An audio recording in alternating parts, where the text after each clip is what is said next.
here's my table saw, folks, and this table saw does not have that saw stop, that technology for recognizing human flesh or fingers. So I'm going to demonstrate a few safety tips using my table saw this morning. Now, first things first, I have a table set up next to my table saw.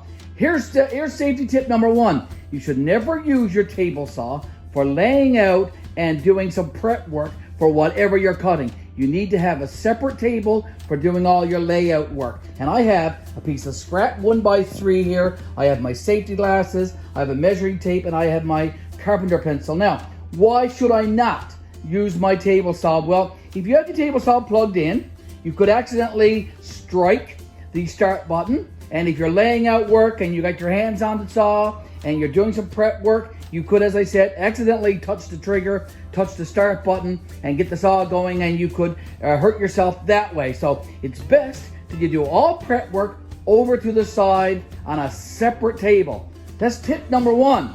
Tip number two is, whenever you're done with your table saw, you make sure that you put your blade down inside the saw. And I make sure I do that all the time.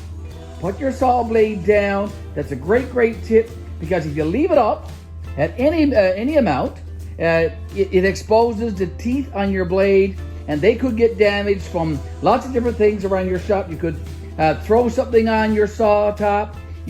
Something could accidentally fall on there and chip away some of the teeth on your saw blade. And these saw blades, folks, are quite expensive.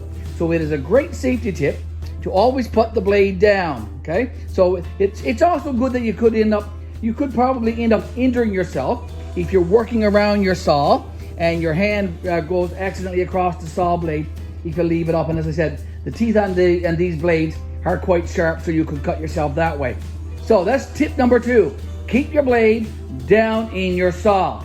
Here's tip number three.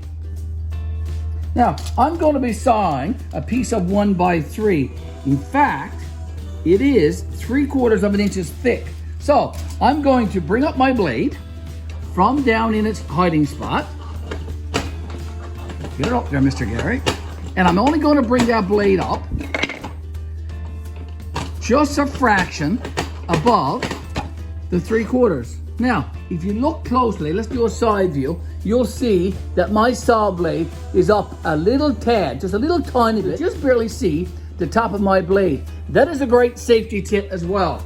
Never extend your blade up your saw any more than whatever you're cutting. Just a couple of millimeters, really. Maybe 1/8 of an inch above whatever you're sawing. That will save some fingers. That is a great safety tip right there, folks. A couple of more safety tips, folks. Adjust your fence. Now, my fence comes with a guide, so I'm going to be moving my fence to the 1 1/4 mark. Here we go. And make sure you lock your fence in place. There's one on this side of the saw and one over on this side. Those are locked, and there's also another arm down here that I'm gonna lock. Okay, so my fence is all locked in place. I am ready now to saw or rip this piece of lumber right down through the middle. Well, not quite. One more safety rule. Wear safety glasses. Here's my daisies. I'm gonna put these on now in a second, and I'm gonna rip that piece of lumber right down through the middle using this table saw. And while I'm doing so, I want you to notice the blade.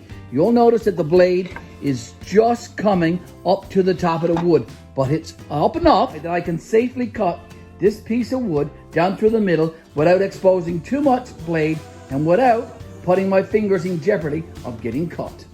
Putting on my daisies, folks. Time to start up this saw.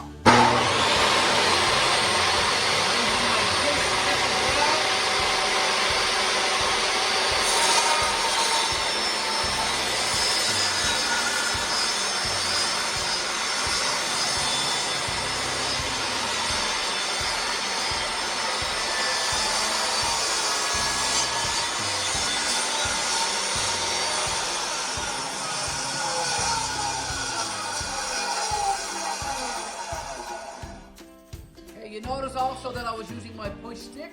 Now the blade has come to a stop, but I'm going to still use my push stick to take the two pieces out of the saw.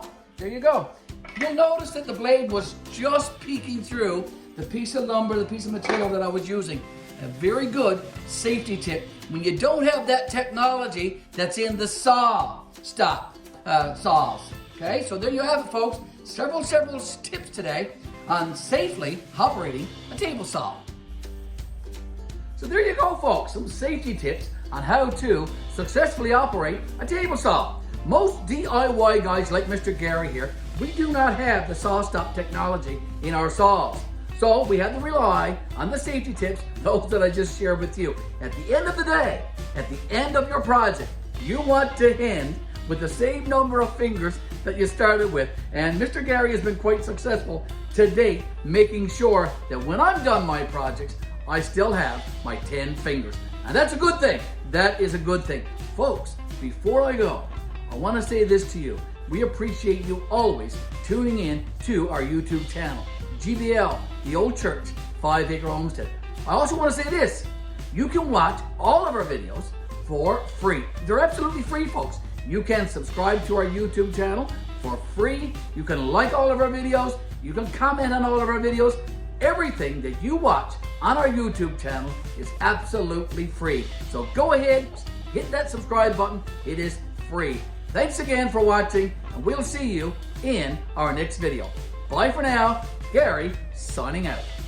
Take care, folks. Have a great day.